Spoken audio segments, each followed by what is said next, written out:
Navigating this economy has never been more confusing or frustrating, and we are here to help with this. I'm Chris McCusker, and this is In This Economy, where we keep you informed on what the latest economic news means for you. And there is a lot up in the air right now for Canadians after Justin Trudeau announced he would step down as Liberal leader and Prime Minister. He also prorogued Parliament until March, leaving some very noteworthy legislation in limbo. Capital gains tax changes, along with an extension on charitable tax donations. So what should we do? Jamie Golombek is Managing Director of Tax and Estate Planning with CIBC Private Wealth. Thank you for making time for us. Sounds like you've been busy since Monday. Yeah, it's really all we've been talking about. I've done multiple interviews and I've done TV and radio and then answering dozens of calls from clients and advisors. No one's sure what to do or how to advise, and a lot of uncertainty, especially as it relates to some of the draft legislation that never got passed. Well, and it feels like the capital gains tax is of most note. So walk us through that if you could first. Like, that was sort of left in limbo. What does it mean? Interesting point. So as you recall, there was draft legislation proposed last year, in 2024, to amend the capital gains inclusion rate as of June 25th, 2024. And basically, for individuals, if you had more than $250,000 a year of capital gains, your inclusion rate would jump to two-thirds from 50%. But for all corporations and most trusts, that new two-thirds inclusion rate was supposed to be effective on June 25th. The problem was that this legislation never got passed. And there's a whole variety of reasons for that. I mean, Parliament has pretty much been stuck for most of the fall. There was sort of some debate about access to information with this Green Tech Fund and things like that. But for whatever reason, legislation was never passed. So now you have an interesting scenario where you've got legislation that was supposed to come into effect on June 25th that was ultimately never passed. Okay, and depending on how things play out, in its current iteration, may never get passed. Well, that's the question, right? So that's the big question. So what happened technically is on Monday we had Parliament prorogued, and that technically means that all legislation dies on the order paper. In other words, this Notice of Ways and Means that came out in September is officially dead. However, what does that actually mean for the individual or for a corporation that actually had to pay capital gains tax in 2024? Because there's a real deadline coming up. You have a tax return deadline coming up for individuals of April 30th to report any gains last year. You have corporate filing deadlines for corporate tax returns. You have trust returns. And, here you have legislation that hasn't been passed. So we had clarification on Tuesday from the Department of Finance. The Department of Finance is really basically saying that the Canada Revenue Agency will administer the draft legislation as if it was effective on June 25th. If subsequently it doesn't go through, then that's another story. But they are taking the position that this was proposed by the government. This is consistent with their past history in terms of taking things like a Notice of Ways and Means motion seriously and administrating based on that basis. So they're basically telling everyone, you don't have to, in other words, you don't have to file based on draft legislation, but if you choose to ignore it and ultimately it gets passed, you will owe interest from any date that your return is due. So, I mean, the advice that we're basically telling clients is tread cautiously here.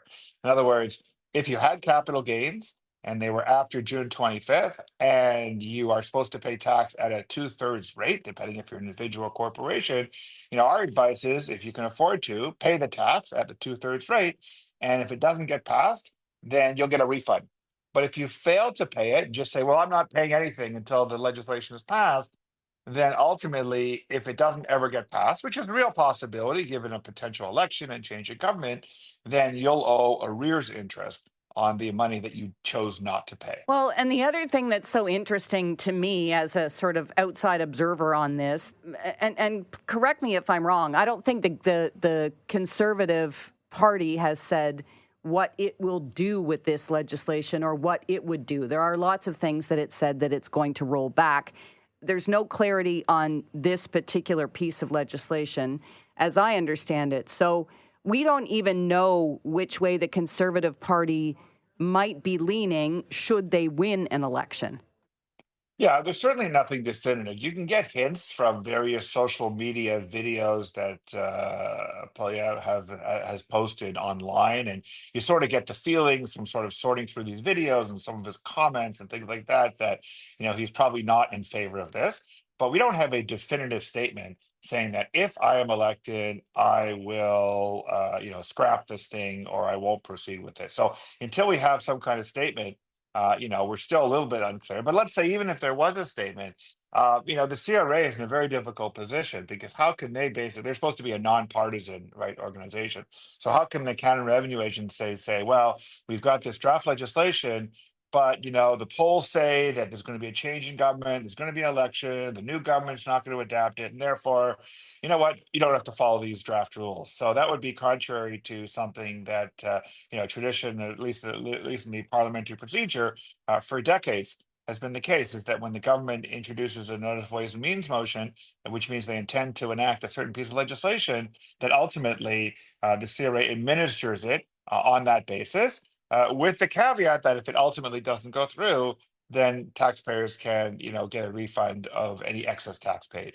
Well, and I guess it's better to pay up front and then get a refund rather than have to scramble to pay this if you haven't already sort of planned for it. Well, I think that's absolutely right. So I think, again, our advice is, look, if you have the cash and you were planning on paying it at the 2/3 rate, you might as well pay it to be safe. And then ultimately, if it doesn't go through, you're going to get your money back. And of course, depending on how long it takes to get your money back, you'll even potentially get some refund interest from the government. Let me ask you this.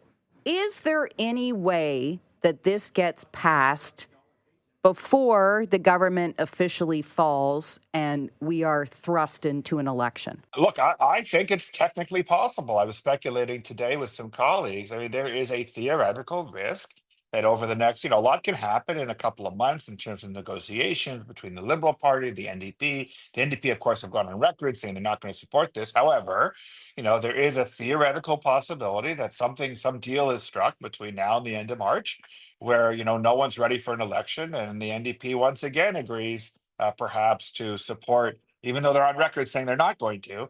Things do change in politics quickly. So there is certainly a theoretical possibility, at least, I believe. Again, I'm not a parliamentary law specialist, but I would think that in theory, there would be the possibility if the NDP decided to again vote in favor of a new budget that would be introduced at the end of March, the government would not fall, and therefore there would not be an immediate election. So I think that's theoretically possible. Again, I'm not a parliamentary expert. There are better experts like that than me to be able to comment on that.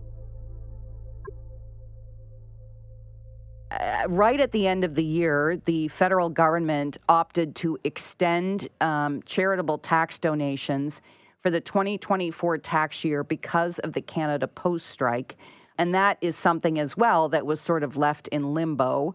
So what would be your advice on that? I mean, full disclosure, I opted to wait, and because I didn't want to do it quickly and hastily, I opted to wait on most of my charitable donations, assuming this was going to come into play. And now it's not, the process is not complete. So will the CRA treat this area the same way as capital gains? I think this is non-controversial. So in other words, in this particular situation, I cannot see personally any future government, no matter what is formed, majority, conservative, minority, whatever, saying we're not going to support this charitable initiative.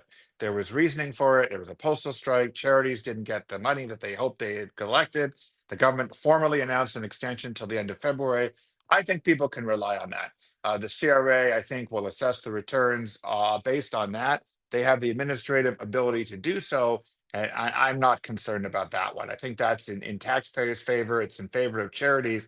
I cannot see a future government not retroactively amending the Tax Act to allow, at least for this 1 year, for the 2024 tax year, donations to be made until the end of February to be claimed on the 2024 tax return, because CRA themselves made the announcement saying that they were going to allow this. So I'm not worried about that one. So I guess the sort of takeaway here, based on your experience with all of this, is, better to be proactive and put yourself in a position to, get a refund than not. Well, that's my view. I mean, ultimately, we have legislation. The government was moving in a certain direction, and we don't know what's going to happen. We don't know who's going to win the election. There's a lot of speculation because the polls are overwhelmingly in favor of a conservative. Will it be a majority? I mean, it seems to be that way, but that's all pure speculation. Like anything can happen in the next 3 months. And if the liberals win, or if the liberals win a minority, I mean, anything can happen. So I think your safest bet, if you don't want to be hit with arrears interest, is to follow the rules as legislated. That being said, if you're a gambler, if you're a risk taker, if you are confident that the Conservatives are going to come in with the majority and that the Conservatives are willing to forego potentially up to $20 billion of revenue from the capital gains tax changes, then hold back, pay your taxes at a 50% capital gains rate, and wait and see what happens in the spring. Have you ever seen anything like this, a situation like this? Not exactly. We've seen a similar situation a number of years ago where the tax rates changed and then there was a change of government and CRA started administering the tax rates based on a proposal. But ultimately, that ultimately went through. So we haven't seen a situation where CRA administered something and it ultimately didn't go through and then they had to refund people all the money. I haven't seen that, at least personally. Well, and I mean, as you say, Parliament prorogued until March. A lot can happen between now and then. A lot can happen, a lot of negotiations, a lot of backroom deals. We'll see what happens with both the Bloc and the NDP. Again, I'm not a political expert, but a lot can happen in terms of, agreements and deals and, depend. I don't know if anyone wants an election right away other than the public. Fair enough. Thank you so much for doing this, Jamie. I appreciate your time and your expertise. My pleasure. Thank you. That's Jamie Golombek, Managing Director of Tax and Estate Planning with CIBC Private Wealth. For more information, you can log on to Jamie Golombek, GOLOMBEK.com. That wraps up this episode of In This Economy. You can find us on the Seeker app or on all your favorite podcast players. Please rate, review, follow, and share. I'm Chris McCusker. Thanks for listening.